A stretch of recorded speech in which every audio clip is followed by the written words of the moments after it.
Okay, shalom to everyone. These are a bit strange circumstances. I'm not used to speaking in front of a camera, and forgive me, but I'll do my best. So this is part of a series that we're doing in Asif about the spiritual movements in Judaism, and I've been asked to talk about Hasidei Ashkenaz, which is one of the early spiritual movements. The Hasidei Ashkenaz thrived in Germany in the 12th and in the 13th century. There's basically three generations of the movement. The first generation was a man called Shmuel a Hasid who lived in Speyer. The second generation was Yehuda a Hasid who lived in Regensburg. And the third was Rabbi Eliezer of Worms, who of course lived in Worms. At the time, in the 12th, 13th century, was a time when three different movements competed amongst the Jews for their hearts and for their souls. There were the philosophers, particularly in the south of Spain, and the best known of them was Maimonides. In the north of Spain, there was another kind of Jewish mysticism known as Kabbalah, and its big achievement was the writing of the Zohar. And in Ashkenaz, there were the Hasidei Ashkenaz, who, as I said, was a smaller movement and had its own unique way of looking at the Jewish spiritual world. It had no connection, not with the philosophers and not with Spanish Kabbalists.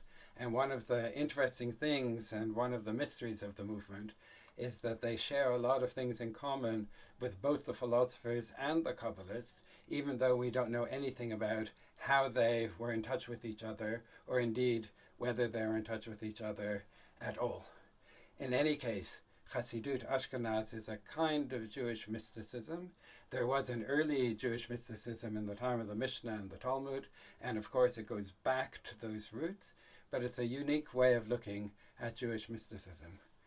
We can ask ourselves, what is mysticism?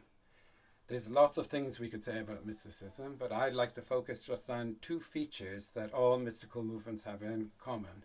The first is that mystics are interested in understanding the world, but particularly not the world in which we live, but in the world above. They want to understand God, they want to understand the heavens, they want to understand what the purpose of life is. They ask those big questions, and they're interested not in the physics, but in the metaphysics, in the world beyond, and how the world beyond functions. The second thing is that most mystical movements, if not all mystical movements, believe that they have access to a source of knowledge about that world. It's a tradition, it's an esoteric tradition, it's something that only a special group of unique people have access to, and Hasidei Ashkenaz definitely were imbued with the sense that they had received a tradition that probably came from Babylon and that was kept secret amongst themselves. And like all mystical movements, there are all kinds of conditions about who was allowed to know that knowledge and who was allowed to share in it. And ultimately, we only know about that tradition because in that third generation, the time of Rabbi Eliezer of Worms, he wrote more about what they believed because it was a time of great political turmoil, and he felt that it was going to be lost.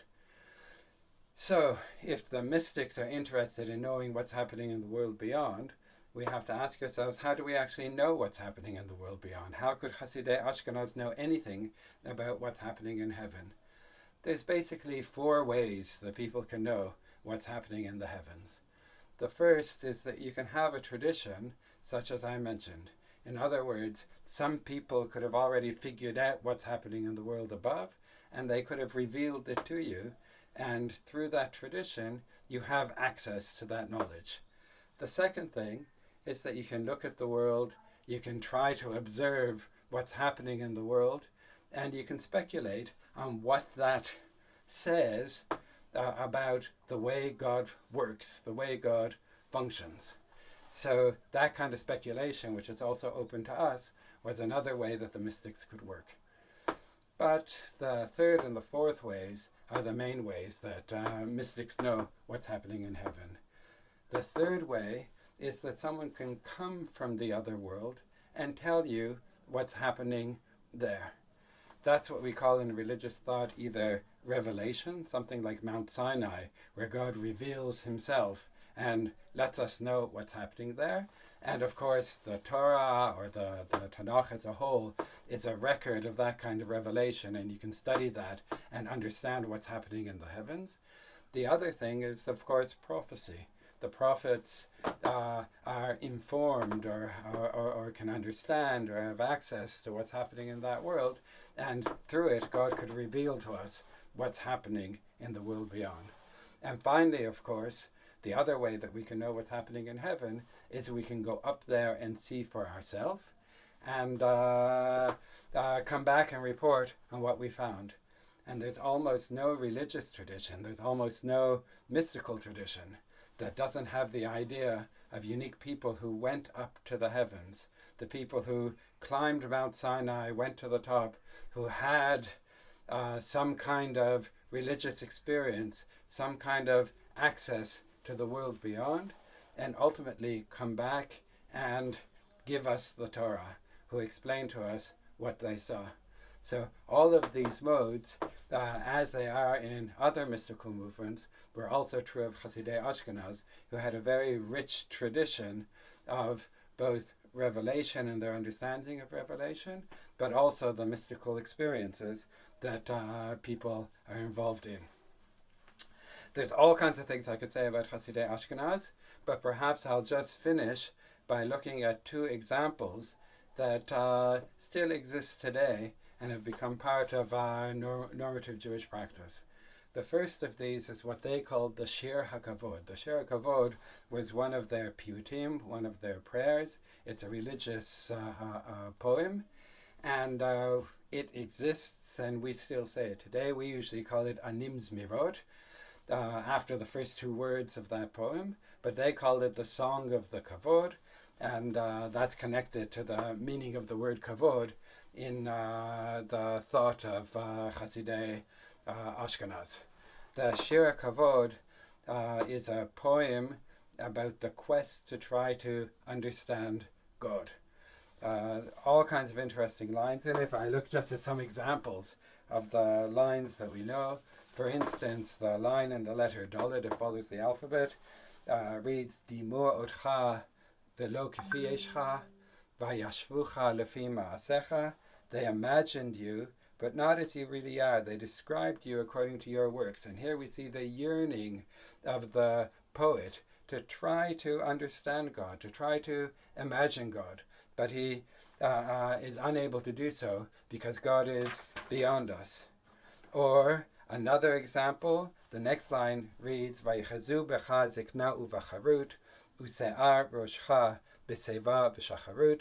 They compared you with many visions, and it goes on and gives the visions of God. What the Shir Kavod does is it goes through the Bible, it goes through the Tanakh, and looks at all of the stories in the Tanakh which were interpreted by the Hasidim as being moments of revelation, moments that we could see what's happening in the heavens, and they describe God as he's described in those visions. So really the only way to understand Shir Kavod, to study Shir Kavod, is to have a Tanakh in your hands and to go to each of the pictures in the Shir Kavod. God wearing tefillin, God as being young, God as having curly hair, all of the various images there, and to compare them with the verses in the Tanakh that inspired them, and through that we'd get some kind of understanding of God and some kind of understanding how the Hasidim understood God. This was considered a special poem. This was considered a very holy poem. One of the things that eventually developed is that it was considered so holy, it was considered so special, that it was considered inappropriate for someone who had sinned, who had not lived a pious life, to actually recite the words of this poem. And eventually the custom developed in Ashkenaz to give it to children to say, because children who are under the age of mitzvot theoretically hadn't sinned, and therefore they could read the poem, but anyone, any adult, was no longer worthy of reading this poem. And that continues in our communities today, when we usually give the Shir Kavod to children. The last thing I would say is a little bit about the prayer of Hasidei Ashkenaz. They said prayers just as we had prayers, but their attitude to prayer was very different than our own. For us, probably the meaning of the prayers is very important, and therefore we can have discussions about whether we really mean these things and whether perhaps we should modify the prayers according to our modern understandings. For Hasidei Ashkenaz, the meaning either wasn't important, or if it was important, it was secondary, because for them, prayer was first and foremost almost like a magical spell.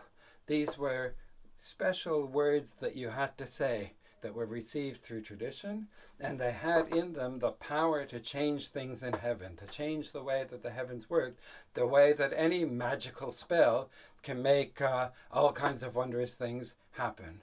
And if that's the case, then obviously you have to be very careful to say the spells exactly as they should be said. Anyone who's watched Harry Potter knows that if you don't say the incantation exactly as it's supposed to be recited, all kinds of strange and all kinds of terrible things could happen. And therefore, amongst the Hasidei Ashkenaz, there was a tremendous reticence to any kind of change at all. They opposed any kinds of change in prayers, and generally they didn't like any kind of change in religious practice, because all of religious practice was acting out some kind of magical formula. We don't view prayer that way anymore, but it's very strong in the Ashkenazi tradition to have opposition to change.